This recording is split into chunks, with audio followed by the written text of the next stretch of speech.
Shri Tejasvi Surya.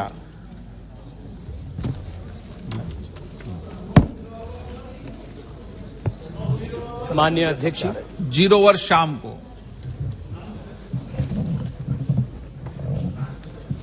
After reply. माननीय अध्यक्ष जी, budget के ऊपर अपनी विषय रखने के लिए आप सोमवार मुझे को मौका दी है, मैं आपको धन्यवाद व्यक्त करता हूं। प्रधानमंत्री जी के नेतृत्व में एक अत्यंत प्रगतिशील बजट निर्मला सीतारामन जी के नेतृत्व में प्रस्तुत हुई है। This budget lays the foundation for Amrit Kaal and most importantly this budget keeps the Amrit generation, the youth of this country, at the center of all of its schemes and policies. और विशेष रूप में इस बजट में मेरी state Karnataka को बहुत सारे चीज उपलब्धि प्राप्त हुई है और पिछले 8-9 साल से मोदी जी के नेतृत्व में कर्नाटका को सर्वांगीण विकास के लिए मोदी जी के नेतृत्व में हर प्रकार का योगदान कर्नाटक को मिला है। On behalf of the people of Karnataka, I thank the honourable prime minister for the special interest that he has taken to support my state in its endeavour towards progress and prosperity. और आज माननीय अध्यक्ष जी, मैं आपकी अनुमति से कर्नाटका को इस बजट में क्या मिला है और पिछले 8-9 साल में कर्नाटक जिस प्रकार से प्रगति के पथ पर चल रहा है मोदी जी के नेतृत्व में, इस विषय को मैं कन्नड़ा में, मेरे मातृभाषा में बोलने का प्रयास मैं आपसे अनुमति से रखना चाहता हूं। अध्यक्षरे, कर्नाटಕ ಒಂದು ಪ್ರಗತಿಶೀಲ ರಾಜ್ಯ, ಹಿಂದಿನಿಂದ ಕೂಡ ಅತ್ಯಂತ ಸಮೃದ್ಧವಾಗಿರುವಂತಹ ವೈಭವಶಾಲಿಯಾಗಿರುವಂತಹ ರಾಜ್ಯ ಕರ್ನಾಟಕ. ಕಳೆದ 8-9 ವರ್ಷಗಳಲ್ಲಿ ನರೇಂದ್ರ ಮೋದಿ ಅವರ ನೇತೃತ್ವದಲ್ಲಿ ಕರ್ನಾಟಕ ಅತ್ಯಂತ ವೇಗವಾಗಿ ಮುಂದುವರಿತಾ ಇದೆ. ಸರ್ವಾಂಗೀಣವಾಗಿ ಅಭಿವೃದ್ಧಿ ಕರ್ನಾಟಕದಲ್ಲಿ ಕಳೆದ 8-9 ವರ್ಷಗಳಲ್ಲಿ ಆಗಿದೆ. ನಾನು ಇನ್ಫ್ರಾಸ್ಟ್ರಕ್ಚರ್ನಲ್ಲಾಗಿರುವಂತಹ 2-3 ವಿಷಯಗಳನ್ನು ಮಾತ್ರ ನಿಮ್ಮ ಎದುರುಗಡೆ ಇಡುವಂತಹ ಪ್ರಯತ್ನ ಮಾಡ್ತೇನೆ. ಕರ್ನಾಟಕದಲ್ಲಿ ಕೇವಲ ಹೈವೇ ಕನ್ಸ್ಟ್ರಕ್ಷನ್ ನಲ್ಲಿ ಕಳೆದ 8 ವರ್ಷಗಳಲ್ಲಿ ನಾವು ಎಷ್ಟು ಹೈವೇಗಳನ್ನು ನಿರ್ಮಾಣ ಮಾಡಿದ್ದೇವೆ ಅಂತಂದ್ರೆ, ಯುಪಿಎ ಸರ್ಕಾರ ಮತ್ತು ಹಿಂದೆ 70 ವರ್ಷಗಳಲ್ಲಿ ಬಂದಂತಹ ಸರ್ಕಾರಗಳು ಎಷ್ಟು ಹೈವೇ ನಿರ್ಮಾಣ ಮಾಡಿದ್ವೋ ಅದಕ್ಕಿಂತ ಹೆಚ್ಚು ಹೈವೇ ನಿರ್ಮಾಣವನ್ನ ಕರ್ನಾಟಕದಲ್ಲಿ ಕಳೆದ 8 ವರ್ಷಗಳಲ್ಲಿ ನರೇಂದ್ರ ಮೋದಿ ಸರ್ಕಾರ 8 ವರ್ಷಗಳಲ್ಲಿ ಮಾಡಿದೆ. ಅಧ್ಯಕ್ಷರೇ, 4,000 ಕಿಲೋಮೀಟರ್ಗೂ ಹೆಚ್ಚು ಹೈವೇಗಳನ್ನ ಕರ್ನಾಟಕದಲ್ಲಿ 1,16,000 ಕೋಟಿ ರೂಪಾಯಿಗಳಲ್ಲಿ ಕಳೆದ 8 ವರ್ಷಗಳಲ್ಲಿ ನಮ್ಮ ಸರ್ಕಾರ ಜಾರಿಗೆ ತಂದಿದೆ. ಕೇವಲ ನನ್ನೂರು ಬೆಂಗಳೂರಿನಿಂದ ಬೆಂಗಳೂರು ಚೆನ್ನೈ, ಬೆಂಗಳೂರು ಮೈಸೂರು, ಬೆಂಗಳೂರು ವಿಜಯವಾಡ, ಬೆಂಗಳೂರು ಪುಣೆ, ಬೆಂಗಳೂರು ಹೈದರಾಬಾದ್, ಹೀಗೆ ಬೇರೆ ಬೇರೆ ಕಡೆಗೆ ಕನೆಕ್ಟಿವಿಟಿಯನ್ನ ಸೃಷ್ಟಿ ಮಾಡುವಂತಹ 4 ರಸ್ತೆಗಳು, 6 ಲೇನ್ ಹೈವೇಗಳನ್ನ ಕಳೆದ 8 ವರ್ಷಗಳಲ್ಲಿ ನಮ್ಮ ಸರ್ಕಾರ ಕರ್ನಾಟಕದ ಜನತೆಗೆ ಅರ್ಪಿಸಿದೆ. ವಿಶೇಷವಾಗಿ ಉತ್ತರ ಕರ್ನಾಟಕದ ಭಾಗದ ಜನಕ್ಕೆ ಸಹಾಯ ಆಗುವಂತಹ ದೃಷ್ಟಿಯಿಂದ ಸೂರತ್ ಚೆನ್ನೈನ ಎಕ್ಸ್ಪ್ರೆಸ್ ವೇ ಕರ್ನಾಟಕದ ಉತ್ತರ ಭಾಗದಲ್ಲಿ ಹಾಸಿ ಹೋಗುತ್ತೆ. ಪಣಜಿ ಹೈದರಾಬಾದ್ನಲ್ಲಿ ಹೋಗ್ತಾ ಇರುವಂತಹ ಎಕ್ಸ್ಪ್ರೆಸ್ ವೇ ನಮ್ಮ ಕಲ್ಯಾಣ ಕರ್ನಾಟಕಕ್ಕೆ ಸಹಾಯ ಆಗುತ್ತೆ. ಕೇವಲ ಹೈವೇ ಒಂದರಲ್ಲೇನೆ ಕರ್ನಾಟಕದ ಜನಕ್ಕೆ ಹಿಂದೆಂದೂ ಆಗದ ಕನೆಕ್ಟಿವಿಟಿಯನ್ನ, ಹೈವೇ ನೆಟ್ವರ್ಕ್ ಅನ್ನು ನರೇಂದ್ರ ಮೋದಿ ಸರ್ಕಾರ ಕಳೆದ 8 ವರ್ಷಗಳಲ್ಲಿ ನಿರ್ಮಾಣ ಮಾಡಿದೆ. ಕರ್ನಾಟಕದ ರೈತರಿಗೆ, ಕರ್ನಾಟಕದ ಜನರಿಗೆ ಇದರಿಂದ ಬಹಳ ದೊಡ್ಡ ಒಂದು ಉಪಯೋಗ ಆಗುವಂಥದ್ದಿದೆ. ಅಧ್ಯಕ್ಷರೇ, ರೈಲ್ವೆಯಲ್ಲಿ ಕಳೆದ 8-9 ವರ್ಷಗಳಲ್ಲಿ ಕ್ರಾಂತಿಕಾರಿ ಬೆಳವಣಿಗೆ ಕಳೆದ 8 ವರ್ಷದಲ್ಲಿ ಕರ್ನಾಟಕ ರೈಲ್ವೆ ಕ್ಷೇತ್ರದಲ್ಲಿ ನೋಡಿದೆ. ಕೇವಲ 1-2-3 ಅಂಶಗಳನ್ನ, ಅಂಕಿಗಳನ್ನ ದೇಶದ ಗಮನಕ್ಕೆ ತರಬೇಕಾಗಿರುವಂತಹ ಜವಾಬ್ದಾರಿ ಇರೋದ್ರಿಂದ ನಿಮ್ಮ ಗಮನಕ್ಕೆ ತರ್ತಾ ಇದ್ದೇನೆ. ನಮ್ಮ ಸರ್ಕಾರದ ಅವಧಿಯಲ್ಲಿ ರೈಲ್ವೆ ಡಬ್ಲಿಂಗ್ ನಮ್ಮ ಸರ್ಕಾರದಲ್ಲಿ ಯುಪಿಎ ಸರ್ಕಾರದಲ್ಲಿ ಎಷ್ಟಾಗಿತ್ತೋ ಅದರ 2ರಷ್ಟು, 2 times the doubling has taken place in the last 8 years than what had taken place under UPA ನಮ್ಮ ಸರ್ಕಾರ ಕಳೆದ 8 ವರ್ಷಗಳಲ್ಲಿ ಮಾಡಿರುವಂಥದ್ದು. ರೈಲ್ವೆ ಬಜೆಟ್ ನಾನು ನಿರ್ಮಲಾ ಸೀತಾರಾಮನ್ರಿಗೆ, ವಿಶೇಷವಾಗಿ ಅಶ್ವಿನಿ ವೈಷ್ಣವರಿಗೆ ನಾನು ಧನ್ಯವಾದ ಹೇಳಲಿಕ್ಕೆ ಇಚ್ಛೆ ಪಡ್ತೇನೆ. ಈ ವರ್ಷದ ರೈಲ್ವೆ ಬಜೆಟ್ 7,600 ಕೋಟಿ ರೂಪಾಯಿಗಳನ್ನು ಕರ್ನಾಟಕಕ್ಕೆ ನೀಡಿರುವಂತಹ budget. It is the highest ever allocation in the history of the state and it has happened under the leadership of Prime Minister Narendra Modi. 2023-24 ಈ ವರ್ಷ ರೈಲ್ವೆ ಬಜೆಟ್ ನಲ್ಲಿ ಕೊಟ್ಟಿರುವಂತದ್ದು ಯುಪಿಎ ಅವಧಿಯಲ್ಲಿ 5 ವರ್ಷದಲ್ಲಿ ಎಷ್ಟು ಕೊಟ್ಟಿದ್ರೋ ಅದಕ್ಕಿಂತ 9 ಪಟ್ಟು ಜಾಸ್ತಿ ರೈಲ್ವೆ ಅಲೋಕೇಶನ್ ಅನ್ನು ನಮ್ಮ ಸರ್ಕಾರ ಈ ಸತಿ ಕೊಟ್ಟಿದೆ. ರೈಲ್ವೆ ಎಲೆಕ್ಟ್ರಿಫಿಕೇಶನ್ ಯುಪಿಎ ಸರ್ಕಾರದಲ್ಲಿ ಎಷ್ಟಾಗ್ತಿತ್ತೋ ಅದಕ್ಕಿಂತ 29 ಟೈಮ್ಸ್ ಸ್ಪೀಡ್ ಜಾಸ್ತಿ ಆಗುವಂತ ರೈಲ್ವೆ ಎಲೆಕ್ಟ್ರಿಫಿಕೇಶನ್ ನಮ್ಮಲ್ಲಿ ಇವತ್ತಾಗ್ತಾ ಇದೆ. ಡಬ್ಲಿಂಗ್ ಆಫ್ ರೈಲ್ವೆ ಟ್ರ್ಯಾಕ್ಗಳು ಡಬಲ್ ಆಗಿದೆ. 55 ಕರ್ನಾಟಕದ ಬೇರೆ ಬೇರೆ ರೈಲ್ವೆ ಸ್ಟೇಷನ್ಸ್ ಗಳನ್ನ ವಿಶ್ವ ದರ್ಜೆಗೆ ಏರಿಸುವಂತಹ ಒಂದು ನಿಟ್ಟಿನಲ್ಲಿ ಅಮೃತ್ ಸ್ಟೇಷನ್ ಸ್ಕೀಮ್ ನಲ್ಲಿ ಚಿಕ್ಕ ಚಿಕ್ಕ ರೈಲ್ವೆ ಸ್ಟೇಷನ್ಗಳನ್ನು ಇಂಟರ್ ನ್ಯಾಷನಲ್ ದರ್ಜೆಗೆ ಏರಿಸುವಂತಹ ಕೆಲಸ ನಮ್ಮ ಸರ್ಕಾರ ಕಳೆದ 8 ವರ್ಷಗಳಲ್ಲಿ ಮಾಡಿದೆ. ಅಧ್ಯಕ್ಷರೇ, ಈ ಸಂದರ್ಭದಲ್ಲಿ ಒಂದು ಸಣ್ಣ ಅನೆಕ್ಡೋಟ್ ಅನ್ನು ಹೇಳಬೇಕಾಗ್ತದೆ. ನಮ್ಮ ಊರು ಚಿಕ್ಕಮಗಳೂರು 1975ನೇ ಇಸ್ವಿಯಲ್ಲಿ ಇಂದಿರಾ ಗಾಂಧಿ ಅವರು ಚಿಕ್ಕಮಗಳೂರಿನಲ್ಲಿ ಎಲೆಕ್ಷನ್ ಕಂಟೆಸ್ಟ್ ಮಾಡ್ಲಿಕ್ಕೆ ಬಂದಿದ್ರು. ಆಗ ಇಂದಿರಾ ಗಾಂಧಿ ಅವರು ಚಿಕ್ಕಮಗಳೂರಿನ ಜನಕ್ಕೆ ಹೇಳಿದ್ರು, ನಾನು ನಿಮಗೆ ಬ್ರಾಡ್ವೇ ಕನೆಕ್ಟಿವಿಟಿಯನ್ನ, ಬ್ರಾಡ್ ಗೇಜ್ ರೈಲನ್ನ ನಾನು ಚಿಕ್ಕಮಗಳೂರಿಗೆ ತರ್ತೀನಿ ಅಂತ. 1975ನೇ ಇಸ್ವಿಯಿಂದ ಚಿಕ್ಕಮಗಳೂರಿನ ಜನ, ಕರ್ನಾಟಕದ ಜನ ಕಾಯ್ತಾ ಬಂದ್ರು. ಇಂದಿರಾ ಗಾಂಧಿ ಅವರು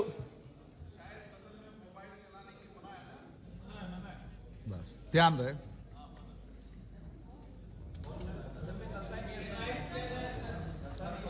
अध्यक्ष जी, एक बहुत इंटरेस्टिंग एनेक्डोट में बता रहा हूं. मैं कर्नाटक के चिकमगलूर से आता हूं और 1975 में इंदिरा गांधी जी चिकमगलूर से लोकसभा इलेक्शन लड़ी थी और 1975 में जब वो कंटेस्ट किए थे तब उन्होंने अपने चिकमगलूर के जनता को उन्होंने वादा दी थी कि कडूर से चिकमगलूर जो 20-30 किलोमीटर के दूर है, मैं ब्रॉडगेज कनेक्टिविटी, रेल कनेक्टिविटी को मैं ले आता हूं. यह वादा उन्होंने 1975 में दी थी. 1975 से अभी तक इंदिरा गांधी के जमाना हो गया, राजीव गांधी के जमाना हो गया, सोनिया गांधी जी के जमाना हो गया, पर रेल ಚಿಕ್ಕಮಗಳೂರು को नहीं आई. 30 ವರ್ಷ 40 ವರ್ಷ ಕರ್ನಾಟಕದ ಜನ ಕಾದ್ರು, ಆದ್ರೆ ರೈಲ್ ಬರಲೇ ಇಲ್ಲ. ಈ ಕಾಂಗ್ರೆಸ್ನವರು 20 ವರ್ಷ 30 ವರ್ಷ ಕಂಬಿನೇ ಇಲ್ದಲೆ ರೈಲ್ ಬಿಟ್ರು. ಅಧ್ಯಕ್ಷರೇ, ಕಂಬಿನೇ ಇಲ್ದಲೆ ರೈಲ್ ಬಿಟ್ರು ಇವರು. ಇದು ಕಾಂಗ್ರೆಸ್ನವರು 30 ವರ್ಷ 40 ವರ್ಷ ಕರ್ನಾಟಕದ ಜನಕ್ಕೆ ಮಾಡದಂತ ಅನ್ಯಾಯ. ಆದ್ರೆ ಇವತ್ತು ಕರ್ನಾಟಕದ ಇತಿಹಾಸದಲ್ಲೇನೆ ಅತಿ ಹೆಚ್ಚು ರೈಲ್ವೆ ಬಜೆಟ್ ನಲ್ಲಿ ರೈಲ್ವೆ ಅಲೋಕೇಶನ್ ಇವತ್ತು ಸಿಕ್ಕಿದ್ರೆ ಅದು ನರೇಂದ್ರ ಮೋದಿ ಸರ್ಕಾರದಲ್ಲಿ ಇವತ್ತು ಕರ್ನಾಟಕಕ್ಕೆ ಸಿಕ್ಕಿದೆ. ರೈಲ್ವೆ ಡಬ್ಲಿಂಗ್ ಇರಬಹುದು, ರೈಲ್ವೆ ಎಲೆಕ್ಟ್ರಿಫಿಕೇಶನ್ ಇರಬಹುದು, ರೈಲ್ವೆ ಸ್ಟೇಷನ್ ಗಳನ್ನ ವಿಶ್ವ ದರ್ಜೆಗೆ ಏರಿಸುವಂತದ್ದು ಇರಬಹುದು, ಅದು ನಮ್ಮ ಸರ್ಕಾರದಲ್ಲಿ ನರೇಂದ್ರ ಮೋದಿ ನೇತೃತ್ವದಲ್ಲಿ ನಡೀತಾ ಇದೆ. ಅಧ್ಯಕ್ಷರೇ, ಕರ್ನಾಟಕ ಒಂದು ಅತ್ಯಂತ ಪ್ರಗತಿ ಹೊಂದುತ್ತಾ ಇರುವಂತಹ ರಾಜ್ಯ. ಇಂಥ ರಾಜ್ಯಕ್ಕೆ ಏರ್ ಕನೆಕ್ಟಿವಿಟಿ ಬಹಳ ಮುಖ್ಯ. ಕರ್ನಾಟಕದಲ್ಲಿ ಕಳೆದ 8-9 ವರ್ಷದಲ್ಲಿ ಉಡಾನ್ ಸ್ಕೀಮ್ ನ ಕೆಳಗಡೆ ಹೊಸ ಹೊಸ ಏರ್ಪೋರ್ಟ್ಗಳು ಕರ್ನಾಟಕದಲ್ಲಿ ನಿರ್ಮಾಣ ಆಗಿದೆ. ಬೆಂಗಳೂರಿನಿಂದ ನೀವು ಶುರು ಮಾಡಿದ್ರೆ ಪ್ರತಿ 200-300 ಕಿಲೋಮೀಟರ್ಗೆ ಒಂದು ಹೊಸ ಏರ್ಪೋರ್ಟ್ ಉಡಾನ್ ಸ್ಕೀಮ್ ನಲ್ಲಿ ನರೇಂದ್ರ ಮೋದಿ ನನ್ನ ನಾಡಿಗೆ ಕರ್ನಾಟಕಕ್ಕೆ ಕೊಟ್ಟಿದ್ದಾರೆ. ಬೆಂಗಳೂರು ಇರಬಹುದು, ಮೈಸೂರು ಇರಬಹುದು, ಮಂಗಳೂರು ಇರಬಹುದು, ಹುಬ್ಳಿ, ಧಾರವಾಡ, ಬೆಳಗಾವಿ, ಬೀದರ್, ಕಲಬುರಗಿ, ಬಳ್ಳಾರಿ, ಇನ್ನೊಂದು ತಿಂಗಳಲ್ಲಿ ಶಿವಮೊಗ್ಗ ಏರ್ಪೋರ್ಟ್, 8 ಏರ್ಪೋರ್ಟ್ಗಳು ಈಗಾಗಲೇ ಕೆಲಸ ಮಾಡ್ತಾ ಇದೆ. 9ನೇ ಏರ್ಪೋರ್ಟ್ ಇನ್ನೊಂದು ತಿಂಗಳಲ್ಲಿ ಶುರುವಾಗೋದಿದೆ. Karnataka today is one of the most well connected airway network ಇರುವಂತಹ ರಾಜ್ಯ ಇವತ್ತು ದೇಶದಲ್ಲಿ ಇದ್ರೆ ಅದು ನಮ್ಮ ನಾಡು ಕರ್ನಾಟಕ. ಅಧ್ಯಕ್ಷರೇ, ಕರ್ನಾಟಕಕ್ಕೆ ಒಂದು ಬಹಳ ದೊಡ್ಡ ಕೋಸ್ಟ್ ಲೈನ್ ಇದೆ. ನಮ್ಮ ಕಾರವಾರದಿಂದ ಪ್ರಾರಂಭ ಆಗಿ ಮಂಗಳೂರು, ಕಾಸರಗೋಡ್ನವರೆಗೆ ಒಂದು ಉದ್ದಕ್ಕಿರುವಂತಹ ಒಂದು ಕೋಸ್ಟ್ ಲೈನ್ ಕರ್ನಾಟಕದಲ್ಲಿದೆ. ಆದರೆ ಎಷ್ಟೋ ವರ್ಷಗಳಿಂದ ಕರ್ನಾಟಕದ ಜನ ಈ ಕೋಸ್ಟ್ ಲೈನ್ ನಲ್ಲಿ ನಮ್ಮ ಪೋರ್ಟ್ ಗಳಿಗೆ ಆಗಬೇಕಾದಂತಹ ಡೆವಲಪ್ಮೆಂಟ್ ಸರಿಯಾಗಿ ಆಗಿಲ್ವಲ್ಲ ಅನ್ನುವಂಥ ಒಂದು ಬೇಸರ ಕರ್ನಾಟಕದ ಜನಕ್ಕಿತ್ತು. ಆದರೆ ಇವತ್ತು ನರೇಂದ್ರ ಮೋದಿ ನೇತೃತ್ವದ ಸರ್ಕಾರ ಮಂಗಳೂರು ಪೋರ್ಟ್ ನ ರೀಡೆವಲಪ್ಮೆಂಟ್ಗೆ 3,500 ಕೋಟಿ ರೂಪಾಯಿಯಲ್ಲಿ ಕೆಲಸ ಶುರು ಮಾಡಿದೆ. ಕಾರವಾರದ INS ಕದಂಬ ಏನಿದೆ INS ಕದಂಬ ನೇವಲ್ ಬೇಸ್ ನ ಶುರು ಮಾಡೋದಕ್ಕೆ ಸುಮಾರು 12,000 ಕೋಟಿ ರೂಪಾಯಿಯ ಯೋಜನೆ ಇವತ್ತು ಜಾರಿಯಲ್ಲಿದೆ. 12,000 crores to redevelop the INS Kadamba port in Karwar, and upon completion this will be Asia's largest naval base, and Karnataka will be the proud state to host this kind of a distinction. ಇದು ಕರ್ನಾಟಕಕ್ಕೆ ನರೇಂದ್ರ ಮೋದಿ ಅವರು ಕೊಟ್ಟಿರುವಂತಹ ಕೊಡುಗೆ. ಏನು ಮಾಡಿದ್ರು ಇವರು ಕಾಂಗ್ರೆಸ್ನವರು 60 ವರ್ಷ 70 ವರ್ಷ ಅಂತ ಹೇಳಿ ಇವತ್ತು ಕರ್ನಾಟಕದ ಜನ, ಕರ್ನಾಟಕದ ಯುವಕರು ಕಾಂಗ್ರೆಸ್ಸಿನ ಇವತ್ತು ಪ್ರಶ್ನೆ ಮಾಡ್ತಾ ಇದ್ದಾರೆ. ಅಧ್ಯಕ್ಷರೇ ಇಷ್ಟೇ ಅಲ್ಲ, ಇವತ್ತು ನೀರು ವಿಚಾರಕ್ಕೆ ಬಂದಾಗ ಕರ್ನಾಟಕಕ್ಕೆ ಬಹಳ ದೊಡ್ಡದಾಗಿರುವಂತಹ ಒಂದು ಕೊಡುಗೆಯನ್ನ ನಮ್ಮ ರಾಜ್ಯ ಸರ್ಕಾರ ಮತ್ತು ಕೇಂದ್ರ ಸರ್ಕಾರ ಸೇರಿ ಕರ್ನಾಟಕಕ್ಕೆ ಕೊಟ್ಟಿದೆ. ಅಟಲ್ ಬಿಹಾರಿ ವಾಜಪೇಯಿ ಅವರು ಪ್ರಧಾನಮಂತ್ರಿಗಳಾಗಿದ್ದಾಗ ಆಲಮಟ್ಟಿ ಡ್ಯಾಮ್ನ ಹೈಟ್ ನ ಏರಿಸುವಂತಹ ಒಂದು ಮಹತ್ತರ ಯೋಜನೆಗೆ ಅಪ್ರೂವಲ್ ಕೊಟ್ಟಿದ್ದು ಅಟಲ್ ಬಿಹಾರಿ ವಾಜಪೇಯಿ ಅವರು. ಅದರಿಂದ ನಮ್ಮ ಉತ್ತರ ಕರ್ನಾಟಕದ ಎಷ್ಟೋ ಜಿಲ್ಲೆಗಳಿಗೆ ಸಹಾಯ ಆಯಿತು. ಇವತ್ತು ನರೇಂದ್ರ ಮೋದಿ ನೇತೃತ್ವದಲ್ಲಿ ಭದ್ರಾ ಮೇಲ್ದಂಡೆ ಯೋಜನೆ, ಚಿಕ್ಕಮಗಳೂರು, ಚಿತ್ರದುರ್ಗ, ತುಮಕೂರು, ದಾವಣಗೆರೆ, ಈ ರೀತಿ ಮಧ್ಯ ಕರ್ನಾಟಕದ ಎಷ್ಟೋ ಜಿಲ್ಲೆಗಳಿಗೆ ನರೇಂದ್ರ ಮೋದಿ ಅವರ ಅಪ್ರೂವಲ್ ನಿಂದಾಗಿ ಅಪ್ಪರ್ ಭದ್ರಾ ಪ್ರಾಜೆಕ್ಟ್ ಇವತ್ತು ಈ ಬಜೆಟ್ ನಲ್ಲಿ ಸ್ಯಾಂಕ್ಷನ್ ಸಿಕ್ಕಿದೆ. 5,300 ಕೋಟಿ ರೂಪಾಯಿಗಳನ್ನು ನಿರ್ಮಲಾ ಸೀತಾರಾಮನ್ ಅವರು ಕರ್ನಾಟಕಕ್ಕೆ ಈ ಬಜೆಟ್ ನಲ್ಲಿ ಕೊಟ್ಟಿದ್ದಾರೆ. ಮಹದಾಯಿ ಯೋಜನೆಗೆ ನಮ್ಮ ಉತ್ತರ ಕರ್ನಾಟಕ ಭಾಗದ ಎಷ್ಟೋ ಹಳ್ಳಿಗಳು, ಎಷ್ಟೋ ರೈತರು ಎಷ್ಟೋ ದಶಕಗಳಿಂದ ಕಾಯ್ತಾ ಇದ್ರು. ಆದ್ರೆ ಇವತ್ತು ನರೇಂದ್ರ ಮೋದಿ ನೇತೃತ್ವದ ಸರ್ಕಾರ ಮಹದಾಯಿ ಯೋಜನೆಗೂ ಕೂಡ DPR ಗೆ ಅಪ್ರೂವಲ್ ಕೊಟ್ಟು ಈ ಕೆಲಸಗಳು ಪ್ರಾರಂಭ ಆಗುವಂತದ್ದಿದೆ. ಕರ್ನಾಟಕ ಸಮೃದ್ಧಿಯಾಗಿ, ಕರ್ನಾಟಕ ಹಸಿರಾಗಿ, ಕರ್ನಾಟಕದ ನೀರಾವರಿ ಸಂಪನ್ನವಾಗಿ ನಮ್ಮ ರೈತರು ಮತ್ತಷ್ಟು ಶಕ್ತಿಶಾಲಿಯಾಗಲಿದ್ದಾರೆ. ಇದಕ್ಕೂ ಕೂಡ ನಾನು ನರೇಂದ್ರ ಮೋದಿ ಸರ್ಕಾರಕ್ಕೆ ಧನ್ಯವಾದಗಳನ್ನು ಅರ್ಪಿಸ್ತಾ ಇದ್ದೇನೆ. ಅಧ್ಯಕ್ಷರೇ, ನಾವು ಅಣೆಕಟ್ಟುಗಳನ್ನು ಮಾತ್ರ ನಿರ್ಮಾಣ ಮಾಡ್ತಾ ಇಲ್ಲ, ಅಣೆಕಟ್ಟಿನಲ್ಲಿ ಪ್ರೊಟೆಕ್ಟ್ ಆಗುವಂತಹ ಸಿಗುವಂತಹ ನೀರನ್ನ ಮನೆ ಮನೆಗೆ ತಲುಪಿಸಲಿಕ್ಕೆ ಜಲಜೀವನ್ ಮಿಷನ್ ನಲ್ಲಿ ಮನೆ ಮನೆಗೆ ನಲ್ಲಿಯಲ್ಲಿ ನೀರು ತೆಗೆದುಕೊಂಡು ಹೋಗುವಂತಹ ಯೋಜನೆಯನ್ನು ಕೂಡ ನರೇಂದ್ರ ಮೋದಿ ಸರ್ಕಾರ ಕರ್ನಾಟಕದಲ್ಲಿ ಅತ್ಯಂತ ವೇಗವಾಗಿ ರಾಜ್ಯ ಸರ್ಕಾರದ ಸಹಾಯದೊಂದಿಗೆ ಮಾಡ್ತಾ ಇದೆ. ನಾನು ಒಂದು ಸಣ್ಣ ಸ್ಟ್ಯಾಟಿಸ್ಟಿಕ್ಸ್ ನಿಮ್ಮ ಎದುರುಗಡೆ ಹೇಳಲಿಕ್ಕೆ ಇಚ್ಛೆ ಪಡ್ತೇನೆ ಅಧ್ಯಕ್ಷರೇ. अध्यक्ष जी, अपनी सरकार आने के बाद कर्नाटक जैसे एक प्रोग्रेसिव स्टेट में भी लगभग 40% नए कनेक्शंस नल के जल के जो हर घर जल कार्यक्रम है इसके अंतर्गत हुआ है.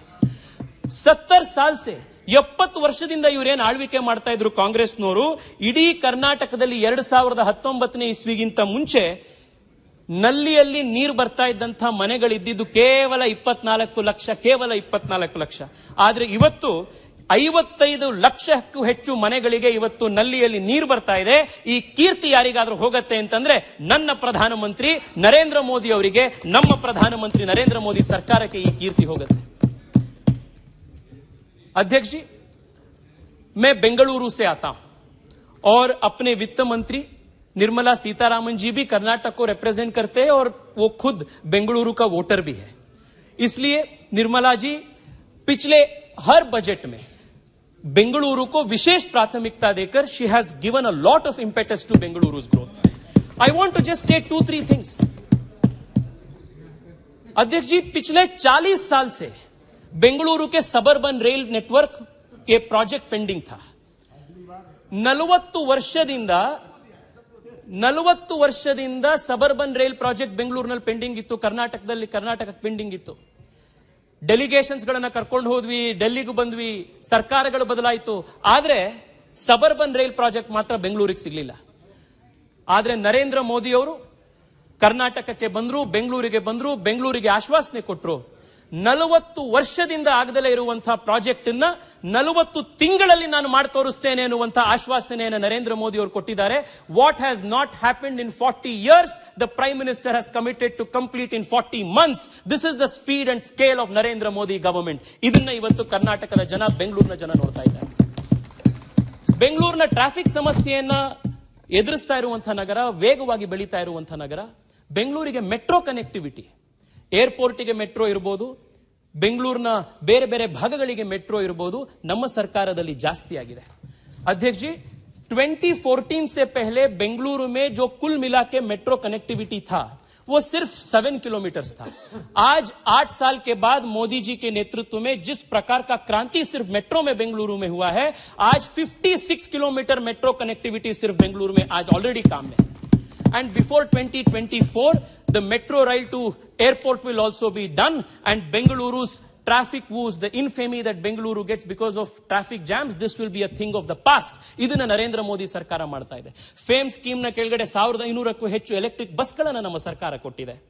ಕೆಂಪೇಗೌಡ ಇಂಟರ್ನ್ಯಾಷನಲ್ ಏರ್ಪೋರ್ಟ್ ನ terminal 2, which is one of the best airport terminals in the world, ಅದನ್ನ ನರೇಂದ್ರ ಮೋದಿ ಸರ್ಕಾರ ಬೆಂಗಳೂರಿಗೆ ಕೊಟ್ಟಿದೆ. ಬೆಂಗಳೂರಿಗೆ ಟ್ರಾಫಿಕ್ ಸಮಸ್ಯೆ ಆಗಬಾರದು ಅಂತ ಹೇಳಿ ಬೆಂಗಳೂರಿನ ಹೊರವಲಯದಲ್ಲಿ ಹೊರವರ್ತುಲ ರಸ್ತೆ, ಸ್ಯಾಟಲೈಟ್ ಟೌನ್ ರಿಂಗ್ ರೋಡ್ ಅನ್ನ ಕಳೆದ 5 ವರ್ಷಗಳಲ್ಲಿ ನರೇಂದ್ರ ಮೋದಿ ಸರ್ಕಾರ 17,000 ಕೋಟಿ ರೂಪಾಯಿಯ ವೆಚ್ಚದಲ್ಲಿ STRR ನ ಕೊಟ್ಟಿದ್ದಾರೆ. ಈ ಬಜೆಟ್ ನಲ್ಲೂ ಕೂಡ ಬೆಂಗಳೂರು ಸಬರ್ಬನ್ ರೈಲಿಗೆ STRR ಗೆ ಹೊಸ ಸ್ಯಾಂಕ್ಷನ್ ಗಳನ್ನು ಕೊಟ್ಟಿರೋದ್ರಿಂದ ನಾನು ನಿರ್ಮಲಾ ಸೀತಾರಾಮನ್ರಿಗೆ, ಪ್ರಧಾನಮಂತ್ರಿಗಳಿಗೆ ಈ ಸಂದರ್ಭದಲ್ಲೂ ಧನ್ಯವಾದವನ್ನು ಅರ್ಪಿಸ್ತೇನೆ. ಅಧ್ಯಕ್ಷ G, Bengaluru today is the world's fastest growing city, and it will continue to be the world's fastest growing city for the next consecutive 15 years. And Bengaluru is going to be the powerhouse of India's growth engine. And ನಮ್ಮ ಊರಿನಲ್ಲಿರುವಂತಹ ಬಡವರಿಗೆ, ನಮ್ಮ ಊರಿನಲ್ಲಿರುವಂತಹ ಮಧ್ಯಮ ವರ್ಗದವರಿಗೆ ಪ್ರಧಾನಮಂತ್ರಿ ಆವಾಸ್ ಯೋಜನೆ ಇರಬಹುದು, stand up India ಇರಬಹುದು, ಮುದ್ರಾ ಯೋಜನೆ ಇರಬಹುದು, ಬೀದಿ ಬದಿ ವ್ಯಾಪಾರ ಮಾಡುವಂತಹ PM ಸ್ವನಿಧಿ ಯೋಜನೆ ಇರಬಹುದು, ಈ ಎಲ್ಲ ಯೋಜನೆಗಳ ಕೆಳಗಡೆ ಪ್ರಧಾನಮಂತ್ರಿಗಳು 1 ಕೋಟಿಗೂ ಹೆಚ್ಚು ಫಲಾನುಭವಿಗಳು ಕೇವಲ ಬೆಂಗಳೂರು ನಗರದಲ್ಲಿ, ಬಡ ಜನ ನನ್ನ ನಗರದಲ್ಲಿ, ಬೆಂಗಳೂರು ನಗರದಲ್ಲಿ ಇವತ್ತು ವಾಸ ಮಾಡ್ತಾ ಇದ್ದಾರೆ. ಪ್ರಧಾನಮಂತ್ರಿಗಳಿಗೆ ಕೃತಜ್ಞತೆಯನ್ನು ಸಲ್ಲಿಸ್ತಾ ಇದ್ದಾರೆ. ಅಧ್ಯಕ್ಷ, I want to take only 2 minutes to say what Modi ji has given to outside of Bengaluru. ಯಾಕೆಂತಂದ್ರೆ ಯಾವಾಗಲೂ ಕರ್ನಾಟಕದಲ್ಲಿ ಅಭಿವೃದ್ಧಿ ಬೆಂಗಳೂರಿಗೆ ಬರ್ತಾ ಇರುತ್ತೆ, ಬೆಂಗಳೂರಿಗೆ ಬರ್ತಾ ಇದೆ ಎನ್ನುವಂತಹ ಒಂದು ಆರೋಪ ಇರುತ್ತೆ. ಆದ್ರೆ ನರೇಂದ್ರ ಮೋದಿ ಎಂಥ ದೃಷ್ಟರು, ಯಾವ ರೀತಿಯ ದೂರದೃಷ್ಟಿ ಉಳ್ಳ ನಾಯಕ ಅಂತಂದ್ರೆ ಕೇವಲ ಬೆಂಗಳೂರು ಅಷ್ಟೇ ಅಲ್ಲ, ಬೆಂಗಳೂರಿನ ಹೊರಗಡೆ ಇರುವಂತಹ, ವಿಶೇಷವಾಗಿ ನಮ್ಮ ಹೆಚ್ಚು ಪ್ರತಿಭಾಶಾಲಿ ವ್ಯಕ್ತಿಗಳು, ಯುವಕರು ಇರುವಂತಹ ಉತ್ತರ ಕರ್ನಾಟಕ, ಮಧ್ಯ ಕರ್ನಾಟಕ, ಕಲ್ಯಾಣ ಕರ್ನಾಟಕಕ್ಕೆ ಯೋಜನೆಗಳು ಸಿಗಬೇಕು ಅಂತ ಧಾರವಾಡಕ್ಕೆ IIT, ರಾಯಚೂರಿಗೆ IIIT, HAL ನ ಹೆಲಿಕಾಪ್ಟರ್ ಮ್ಯಾನುಫ್ಯಾಕ್ಚರಿಂಗ್ ಫ್ಯಾಕ್ಟರಿಯನ್ನು ತುಮಕೂರಿಗೆ, ಹೊಸ ಟೆಕ್ಸ್ಟೈಲ್ ಕ್ಲಸ್ಟರ್ಗಳು, ಟಾಯ್ ಕ್ಲಸ್ಟರ್ಗಳು, ಮಲ್ಟಿ ಮೋಡಲ್ ಲಾಜಿಸ್ಟಿಕ್ ಪಾರ್ಕ್ಸ್ಗಳು, ಇವೆಲ್ಲವನ್ನ ಕೂಡ ಕರ್ನಾಟಕಕ್ಕೆ ಬೆಂಗಳೂರಿನ ಹೊರಗಡೆ ಕೊಟ್ಟಿದ್ದಾರೆ. ಸೆಮಿ ಕಂಡಕ್ಟರ್ ಹಬ್ ಆಗಿ ಕರ್ನಾಟಕ ಬರಬೇಕು ಅಂತ ಹೇಳಿ ಮೈಸೂರಿಗೆ ಸೆಮಿ ಕಂಡಕ್ಟರ್ ಫ್ಯಾಬ್ ಯೂನಿಟ್ ಅನ್ನ, ದೇಶದ ಮೊದಲ ಸೆಮಿ ಕಂಡಕ್ಟರ್ ಫ್ಯಾಬ್ ಯೂನಿಟ್ ಅನ್ನ ನಮ್ಮ ಸರ್ಕಾರ, ನರೇಂದ್ರ ಮೋದಿಯವರು ನಮ್ಮ ಮೈಸೂರಿಗೆ ಕೊಟ್ಟಿದ್ದಾರೆ. ಇವತ್ತು ಯಾವುದೇ ಒಂದು ನಗರ ಮುಂದುವರಿಬೇಕು ಅಥವಾ ಒಂದು ರಾಜ್ಯ ಮುಂದುವರಿಬೇಕು ಅಂತಂದ್ರೆ ಸುರಕ್ಷತೆ ಮತ್ತು ಸೇಫ್ಟಿ ಅಂಡ್ ಸೆಕ್ಯೂರಿಟಿ ಬಹಳ ಮುಖ್ಯ, ಲಾ ಅಂಡ್ ಆರ್ಡರ್ ಬಹಳ ಮುಖ್ಯ. ಅಧ್ಯಕ್ಷರೇ, ಕಾಂಗ್ರೆಸ್ನ ಸರ್ಕಾರ ಅಧಿಕಾರದಲ್ಲಿದ್ದಾಗ PFI ನಂಥ ಭಯೋತ್ಪಾದಕ ಸಂಘಟನೆಗಳ ಮೇಲಿದ್ದಂತಹ 1600ಕ್ಕೂ ಹೆಚ್ಚು ಕೇಸ್ಗಳನ್ನ ಡ್ರಾಪ್ ಮಾಡಿದ್ರು. ಆ ಭಯೋತ್ಪಾದಕರು ರಸ್ತೆ ಮೇಲೆ ಬರೋ ರೀತಿ ಮಾಡಿದ್ರು. ಆದ್ರೆ ನರೇಂದ್ರ ಮೋದಿ, ಅಮಿತ್ ಶಾರು PFI ನ ಬ್ಯಾನ್ ಮಾಡಿ ಕರ್ನಾಟಕವನ್ನ ಮತ್ತಷ್ಟು ಸೇಫ್ಟಿ ಮತ್ತೆ ಸೆಕ್ಯೂರಿಟಿಯಿಂದ ಇಡುವಂತಹ, ಕರ್ನಾಟಕಕ್ಕೆ ಸುರಕ್ಷತೆಯನ್ನು ಕೊಡುವಂತಹ ಕೆಲಸವನ್ನ ಮಾಡಿದ್ದಾರೆ. ವೋಟ್ ಬ್ಯಾಂಕ್ ನ ಹಿಂದೆ ನಾವೆಂದೂ ಕೂಡ ಹೋಗಲಿಲ್ಲ. ಅಧ್ಯಕ್ಷರೇ, ಇವತ್ತು ಈ ಎಲ್ಲಾ ಕೆಲಸಗಳಿಂದಾಗಿ Karnataka is today one of the most progressive states in the country. I just want to remind this august house where Karnataka stands. Karnataka today is the state that attracts the highest FDI consecutively. It's because of these progressive schemes and policies the Prime Minister has given in the last 8 years. Karnataka today has the highest number of startups.